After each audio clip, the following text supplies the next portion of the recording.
শেখাবো আপনারা কিভাবে নাবোধক সেন্টেন্স তৈরি করবেন হ্যাভ ভার্ব দিয়ে। আমি একটু আগে আপনাদেরকে শিখিয়েছি কিভাবে পজিটিভ বা অ্যাফার্মেটিভ সেন্টেন্স তৈরি করতে হয়। এখন আপনারা খুব সহজেই দেখতে পারবেন কিভাবে নেগেটিভ সেন্টেন্স তৈরি করা হয়।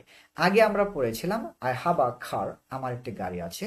আই হ্যাড আ কার, আমার একটি গাড়ি ছিল। হ্যাঁ, যেমন আমি বলেছিলাম ইউ উইল হ্যাভ আ কার, তোমার একটি গাড়ি থাকবে। তাহলে ভেরি ভেরি সিম্পল যে আপনি শুধু এই হ্যাভ ভার্বের পরে একটা নট লাগিয়ে দিবেন, তাহলেই কিন্তু আপনার সেন্টেন্স নেগেটিভ হয়ে যাচ্ছে। ঠিক আছে, চলুন তাহলে আমরা একটু দেখার চেষ্টা করি। যেমন আই হ্যাভন্ট, এটা কি আই হ্যাভন্ট অথবা I have not? I haven't any money, আমার কোনো অর্থকড়ি নেই। উই হ্যাভন্ট এনি আইডিয়া, আমাদের কোনো কি নেই, ধারণা নেই। এখন যদি আপনি ফার্স্ট টেন্সে বলেন তাহলে কি বলবেন? ইউ হ্যাডন্ট এনি ডাউট, তোমার কোনো সন্দেহ নাই। ইউ হ্যাডন্ট এনি ডাউট, তোমার কোনো সন্দেহ নাই।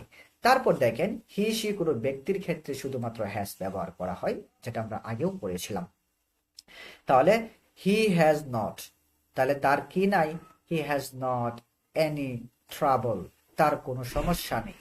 তাহলে she has not any money, তার কোনো টাকা পয়সা অর্থ সম্পদ নেই। আমি যদি বলি নিলয় হ্যাজন্ট এনি আইডিয়া, নিলয়ের কোনো প্রকার ধারণা নেই, তাহলে হ্যাজ এর ব্যবহারের ক্ষেত্রে আমাদেরকে সতর্ক থাকতে হবে। হ্যাজ, ঠিক আছে, থার্ড পারসন সিঙ্গুলার আছে কিনা। এবং দেখেন আমরা পড়েছিলাম ইউ উইল হ্যাভ এ কার, তোমার একটি গাড়ি থাকবে। কিন্তু এটাকে যখন আমরা নেগেটিভ করব তখন এটা হয়ে যাবে আপনার ওন্ট হ্যাভ। কি হয়ে যাবে? Won't have. দেখেন উইল নট এর সংক্ষিপ্ত ফর্ম হচ্ছে ওন্ট, ঠিক আছে। উইল নট এর সংক্ষিপ্ত ফর্ম হচ্ছে ওন্ট। তাহলে এভরিওয়ান দ্বারা আমি কি বুঝিয়েছি?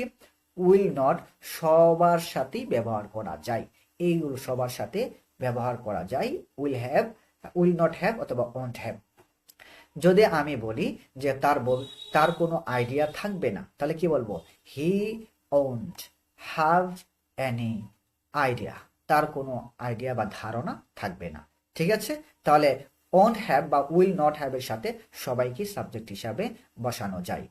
মনে রাখবেন আপনারা, আধুনিক স্পোকেন ইংলিশে মালিকানা বোঝাতে ডোন্ট হ্যাভ বা ডাজন্ট হ্যাভ বেশি ব্যবহার করা হয়। ঠিক আছে, যেমন আমি যদি একটু বলি তার একটি গাড়ি আছে, ঠিক আছে।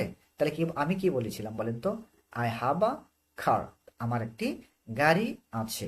বা আমি যদি বলি আমার গাড়ি নেই, তাহলে কি বলবো? আমি বলতেছি আই ডোন্ট হ্যাভ এ কার, আমার একটি গাড়ি নেই।